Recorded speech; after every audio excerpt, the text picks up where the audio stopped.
What if the peace you are searching for isn't found in a quiet room, but in a return to the garden? What if the earth itself is groaning, waiting, longing for us to remember who we were created to be? In the beginning, before the noise, before the concrete, before the striving, there was Eden. A place of perfect, unbroken harmony. A place where the morning stars sang together and every living thing moved in the rhythm of the Creator's breath. Humans didn't dominate the earth. They walked with it. They didn't exploit the animals. They named them, knew them, and lived beside them without a shadow of fear. There was no landfill. No pollution, no extinction. There was only abundance, beauty, and the quiet joy of belonging to something far greater than yourself. How did we lose our way? Where did the disconnect begin? We traded the garden for the machine. We traded stewardship for extraction.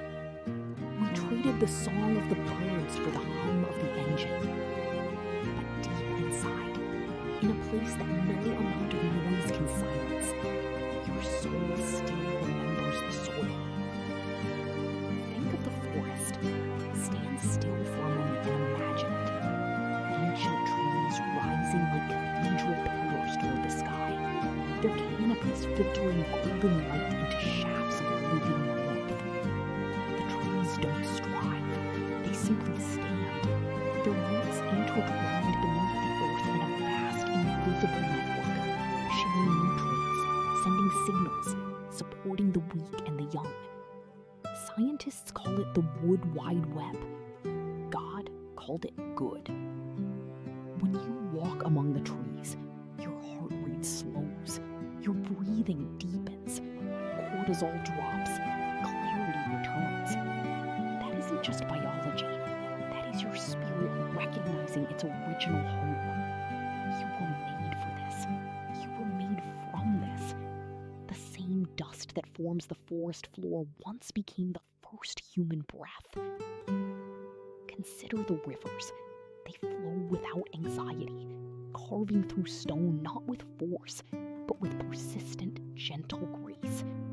They give life to everything they touch, the fish, the weeds, the birds, the soil on the banks, and they ask nothing in return. They simply flow. They remind us that true power is found not in taking, but in giving, not in controlling, but in releasing, not in building walls, but in finding the path of least resistance and trusting the current. Look at the animals.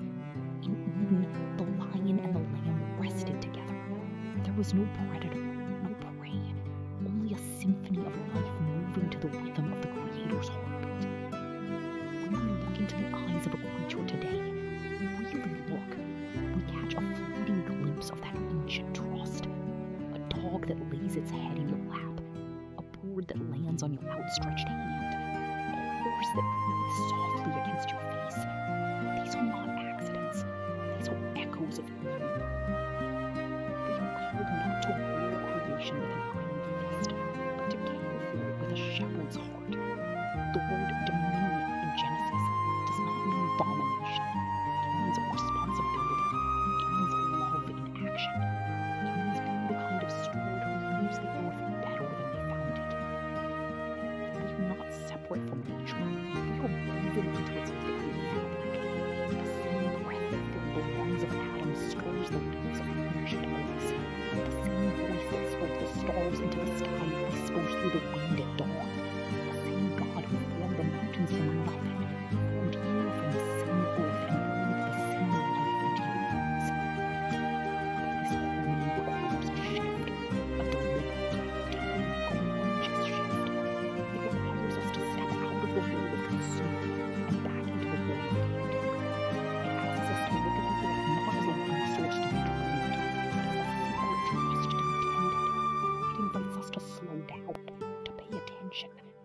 notice the miracle of a single seed cracking open in the dark soil and reaching toward the light?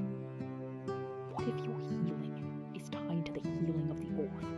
What if by planting a seed, by tending a garden, by choosing to walk instead of drive, by picking up what others have discarded, by simply sitting in silence beneath the open sky, you are participating in the restoration of all things? The invitation is open. The garden is calling you back, not to a place in the past, but to a posture of the heart, a posture of reverence, a posture of gratitude, a posture of peace. Today, make a shift. Step outside. Take off your shoes and feel the earth beneath your feet. Let the ground hold you. Breathe in the air. Really breathe it. Look up at the sky and remember that the same God who painted it this morning is thinking about you right now. And as you walk, pray. Thank the Creator for the ground that holds you, the sun that warms you, the rain that